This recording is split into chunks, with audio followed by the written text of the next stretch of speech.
karunia berupa kesehatan sehingga kita semua dapat berkumpul pada acara seminar pada hari ini. Salawat dan salam tak lupa kita haturkan kepada Nabi Baginda Muhammad SAW. Semoga kita semua yang hadir pada acara di siang hari ini akan mendapatkan syafaat di hari yaumil akhir kelak. Amin amin ya rabbal alamin. Untuk berkumpul bersama-sama di aula balai desa yang sama-sama kita cintai ini. Tak lupa sholawat merangkaikan salam senantiasa kita lantunkan, kita bacakan di setiap waktunya untuk Nabi besar Muhammad Sallallahu Alaihi Wasallam. Semoga kiranya nanti kita semua tergolong hamba-hambanya yang mendapat doa ini. Selanjutnya yang saya sampaikan bahwasanya kami sudah memasuki ke minggu keempat di desa perkebunan ini dalam melaksanakan kuliah kerja nyata dari kampus Universitas Islam Negeri Sumatera Utara, yang mana mungkin pada saat kami sampai di desa ini disambut dengan hak. Sedikit yang ingin saya ceritakan tentang keberadaan kami di sini.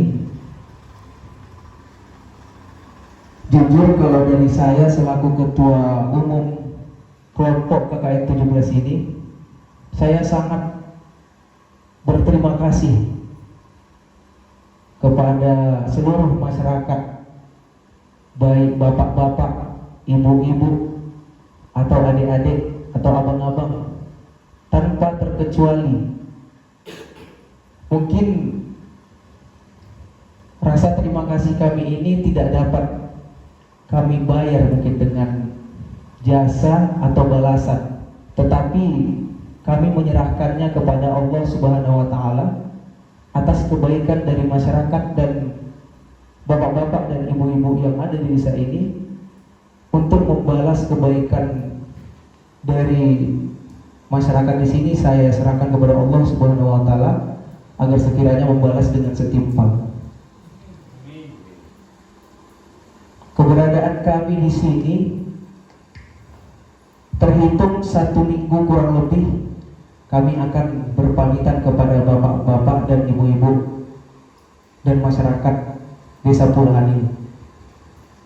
Saya mewakili kawan-kawan sekalian, jika ada tingkah laku atau perbuatan dari kami yang sekiranya kurang berkenan, baik dari pengucapan, perbuatan, atau adab kami yang kurang berkenan di hati bapak-bapak dan ibu-ibu sekalian, saya selaku ketua umum yang mewakili kawan-kawan sekalian memohon maaf kepada bapak-bapak dan ibu-ibu masyarakat desa Pulahan ini.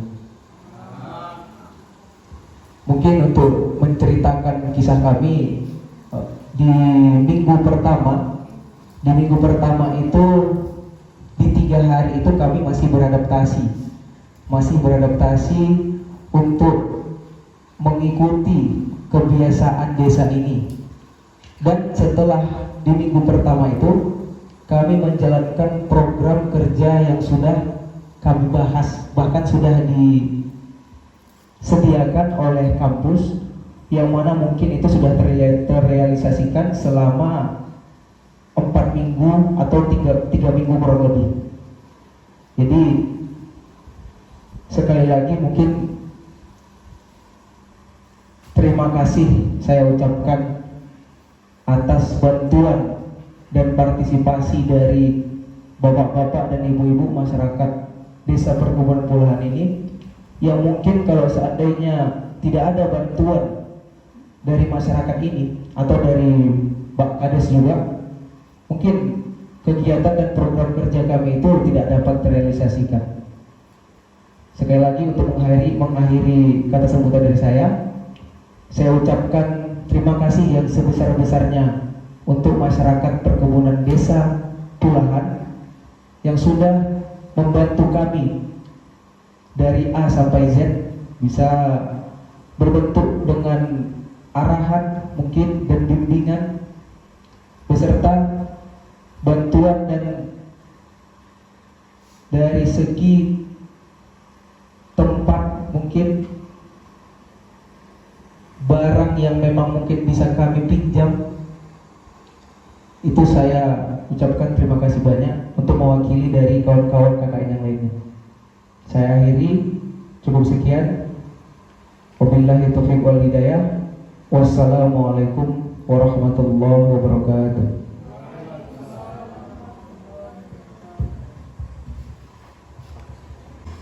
Dalam penerimaan fasilitas yang kami berikan mungkin kurang berkenan di hati Bapak, ya kami selaku aparat pemerintah desa mohon maaf yang sebesar-besarnya.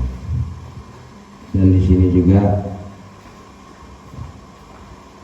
perlu saya sampaikan kepada Bapak dosen pembimbing, anak-anak mahasiswa dan mahasiswi Winsu kelompok 17, mungkin anak-anak kita ini Pak sudah mengabdi di desa kita lebih kurang 3 minggu. Jadi saya cukup apresiasi kepada anak-anak kita, mahasiswa dan mahasiswi Winsu kelompok 17. Mereka memang benar-benar bekerja secara nyata, bukan istilahnya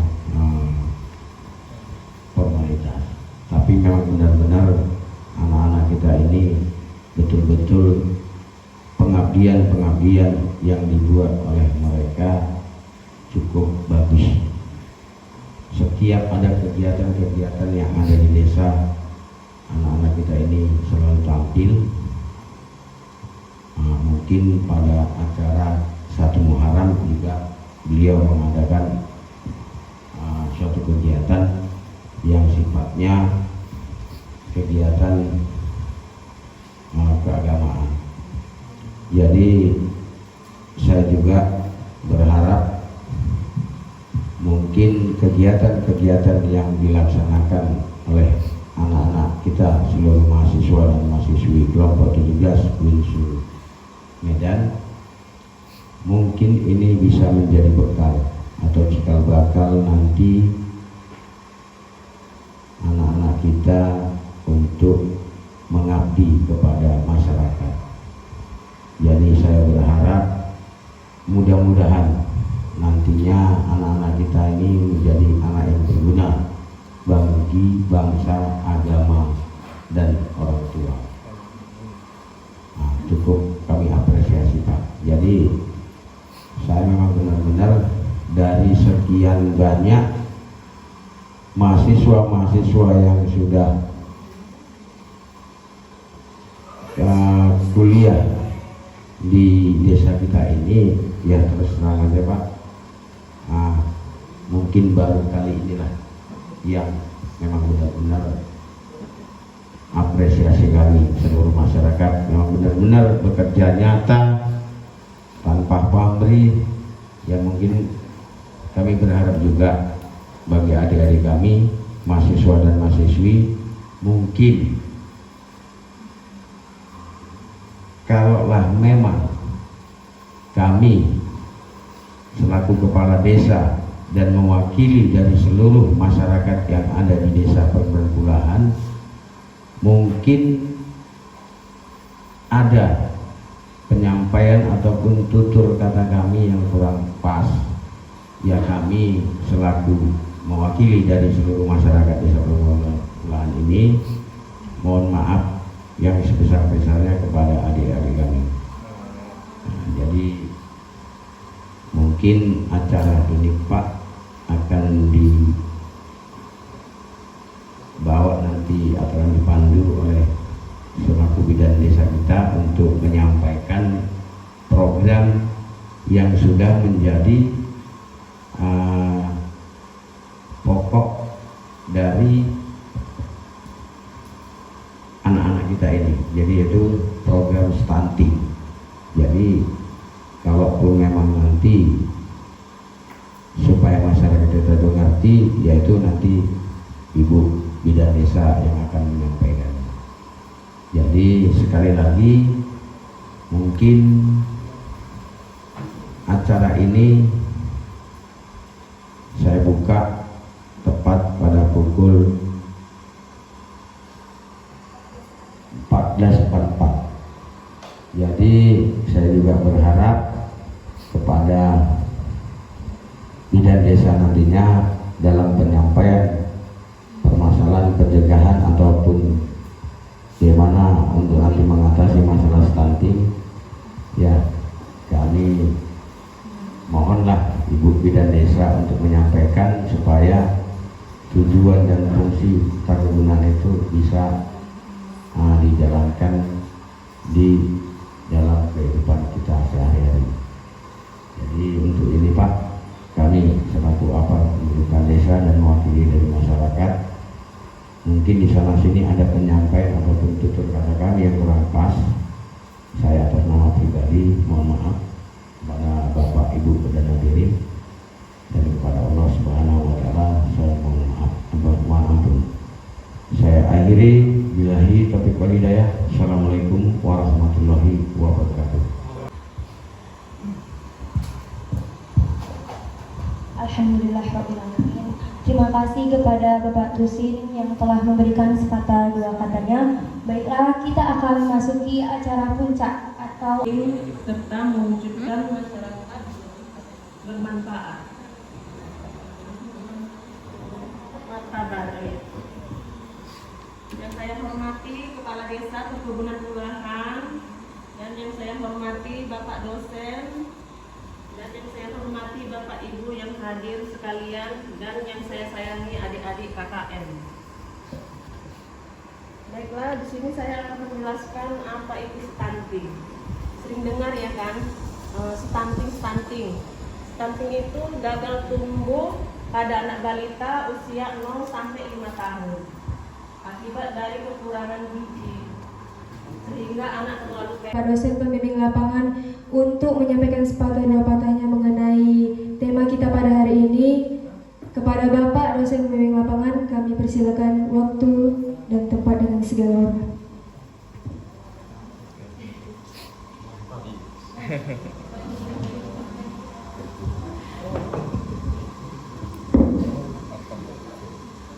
Kita hormati orang tua kita, Bapak Kepala Desa Perkebunan Pulahan.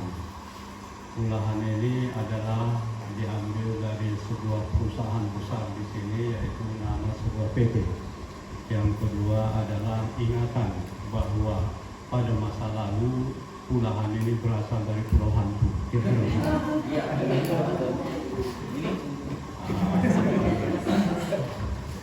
Baik, yang sama kita hormati bapak-bapak kepala dusun dari dusun 1, 2, 3, dan 4.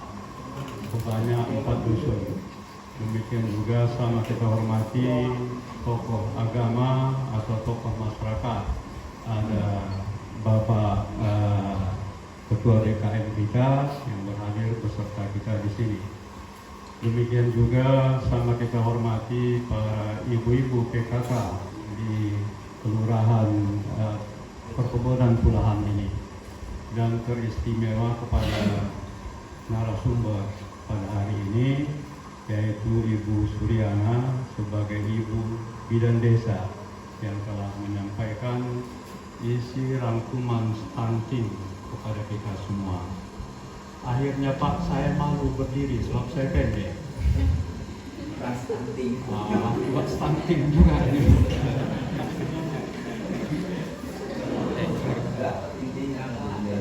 Jadi alhamdulillah anak-anak saya tinggi Pak. Iya. Jadi saya ini sebahu anak-anak saya. Sebab saya tidak mau pilih cewek yang lebih pendek dari saya. Jadi istri saya itu lebih tinggi dari saya. Jadi secara genetika untuk keturunan kita merubah keadaan stunting itu tidak hanya dengan gizi saja. Banyak orang bergizi tapi pendek juga, akhirnya gendut-gendut saja kelihatan. Tapi ada kurang gizi, kutilang, tinggi, kurus, langsing, kira-kira begitu. Jadi alhamdulillah program pemerintah kita ini memang sebetulnya untuk memperdayakan masyarakatnya jauh lebih baik pertumbuhan dari sebelumnya. Sama-sama kita sayangi para adik-adik kita, mahasiswa-mahasiswi dari 3 fakultas yang saya sebagai dosen pamongnya pada saat ini. Ada berasal dari Fakultas Syariah dan Hukum, jurusan Hukum Ekonomi Islam. Yang kedua ada berasal dari latar belakang pendidikan Fakultas Tarbiyah. Yang Tarbiyah ini banyak jurusannya Pak, lebih banyak dari syariah lagi. Ada matematika, ada pendidikan PAUD, ada pendidikan agama Islam, ada bahasa Inggris, ada biologi, ada spesialisasi bahasa Arab dan lain-lain. Jadi sangat banyak itu. Ada yang dari sains dan teknologi. Jadi memang masa era kita di COVID-19 ini membuat kita kadang-kadang tidak boleh tatap muka, tapi tetap berhubungan dengan dunia maya. Maka manusia-manusia yang hidup di zaman milenial ini itu sangat menguasai teknologi tersebut. Sedangkan saya ini sudah berusia 57 tahun, tidak lagi hidup dalam kelompok milenial ini, namun sebagai tenaga pendidik mau tak mau penuh dengan keterpaksaan, saya juga harus selalu menangis menghadapi laptop dan HP saya. Kenapa menangis? Begitu diperiksa satu persatu tetesan air mata kita, sebab mata tak tahan lagi untuk menghadapi itu. Kira-kira begitu. Mau tidak mau, kita harus mau. Demikian juga saudara-saudara yang tak bisa saya sebut satu persatu. Nama saya Arifin Matpaun. Asal keluarga besar dari pihak ayah saya adalah Bunting Saga. Ayah Kanopan itu Labura. Walaupun ayah saya pensiunan dari Polda Sumatera Utara itu waktu SD sekarang. Ayah saya sudah di Medan. Jadi ayah saya SR tidak di kampung. Kalau di kampung mungkin tidak jadi orang pada waktu itu, kira-kira begitu. Lalu saya cucu terbesar, mak saya orang Medan, saya lahir di Medan, tapi dibesarkan saya di kampung. 21 tahun saya hidup Asahan Labuhan Batu ini. Bapak masih ingat motor kita Masla, motor Asahan Labuhan Batu. Persatuan sepak bola kita adalah Posla, ya kan Pak? Persatuan sepak bola Asahan Labuhan Batu. Saya masih ingat itu. Jadi alhamdulillah bisa kita bertemu dalam suasana hal yang penuh kehangatan di sore hari yang berbahagia ini. Kajian-kajian akademik oleh akademisi itu tidak bisa semua kita terapkan dalam kehidupan fenomena masyarakat kita. Itu harus kita akui. Maka seseorang yang di perguruan tinggi yang mengucap pendidikan lalu harus berhubungan dengan masyarakat, banyak yang harus kita timba ilmu pengetahuan kita dari masyarakat itu sendiri. Inilah yang kita sadari betapa sedikitnya ilmu yang Allah berikan itu lalu dianugerahkan Allah kepada kita, namun tidak membuat kepala kita besar. Karena di atas langit masih ada lapisan langit sampai pengaras ke kursi itu, namun ketawaduan kita harus melebihi rendahnya mutiara di dasar lautan. Kira-kira begitu. Justru itu adik-adik yang ber-KKN di sini bersyukur kepada Allah, berterima kasih kepada orang-orang tua kita di sini, para saudara-saudara kita, sebab tanpa terasa telah memberikan pertambahan ilmu pengetahuan di dalam hidup budaya suatu masyarakat kepada kita. Baktora ini pakai topi ini karena narasumber diminta di bidang ini. Jadi kalau di foto-foto nanti dikirim ke kampus kan nampak saya mentaati itu begitu pakai ini. Tadi saya pakai ini karena saya adalah Ketua Umum Majelis Ulama Indonesia Kabupaten Deli Serdang Pak pada saat ini. Dan saya biasa pakai ini karena saya adalah Ketua Bidang Agama, Ekonomi dan Budaya Pemberantasan Terorisme Sumatera Utara. Jadi tak jadi saya malam 1 Muharram itu kemari, sebab saya harus ke Jakarta dipanggil oleh pihak BNPT dalam masalah pencegahan terorisme di Indonesia. Orang agama itu jangan dipandang sebelah mata, kecuali kalau kita sendiri sebagai orang agama tidak mengembangkan potensi kita. Dan saya kandidat doktor, belum selesai doktor saya. Sebab bagi saya susah untuk mencapai gelar itu. Saya merasa ilmu saya belum sempurna. Walau banyak orang nekat mengambil gelarnya banyak-banyak, tapi ilmunya tak ada. Tapi meskipun master, sayalah satu-satunya dosen Universitas Islam Sumatera Utara yang pada saat ini dipakai oleh Brunei Darussalam, dipakai oleh Singapura, dan dipakai oleh Malaysia. Pengganti 2 Profesor UIN tak laku dalam pandangan mereka keilmuannya. Bangga saya dengan master yang saya sandangi.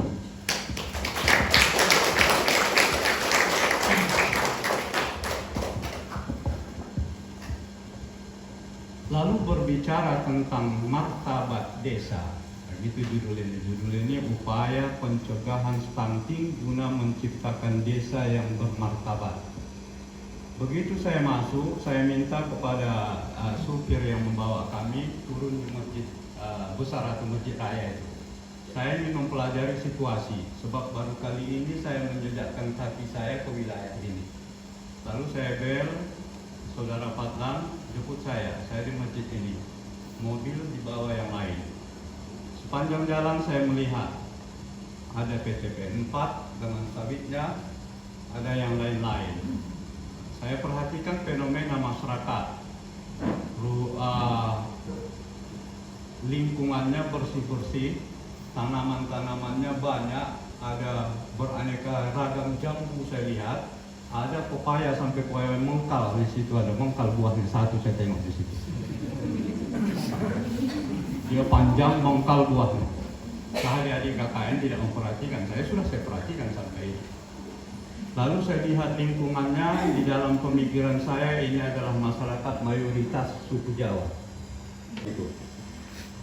Pertama, untuk menciptakan desa bermartabat itu adalah berketuhanan. Arti berketuhanan itu kita mempunyai keyakinan keagamaan yang memiliki bahwa Tuhan kita adalah Allah bagi agama Islam, sebagai kita lihat dari fenomena yang ada. Yang kedua, menjadikan desa itu bermartabat haruslah semakin maju. Kita mempunyai planning, di orientasi futuristik, mempunyai wawasan jauh ke depan.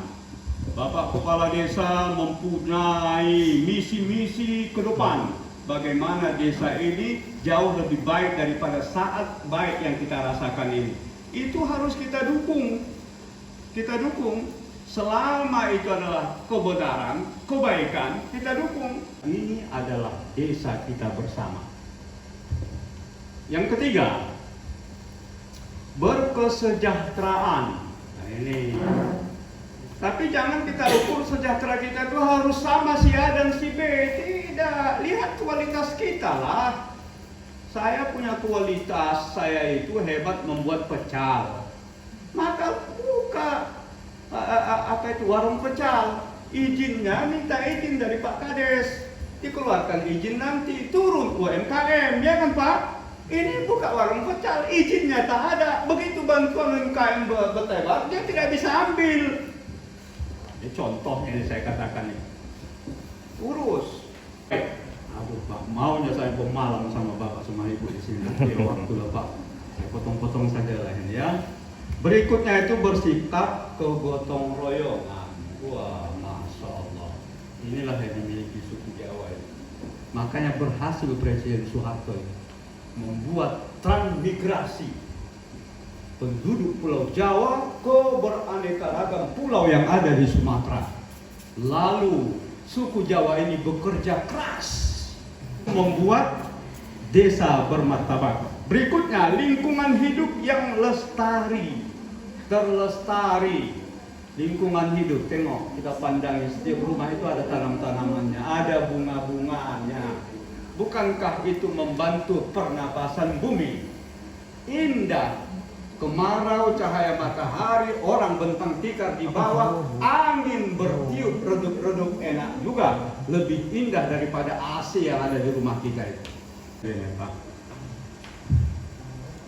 Untuk menciptakan desa yang bermartabat itu, jauhkan hal yang dibenci Allah dalam Al-Quran ini. Apa itu? LGBT, bencong-bencong itu.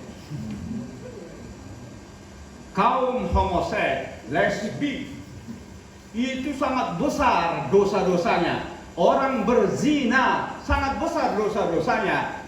Tapi tidak pernah gara dunia perzinahan, sebuah negeri itu ditenggelamkan Allah, nggak pernah itu terjadi.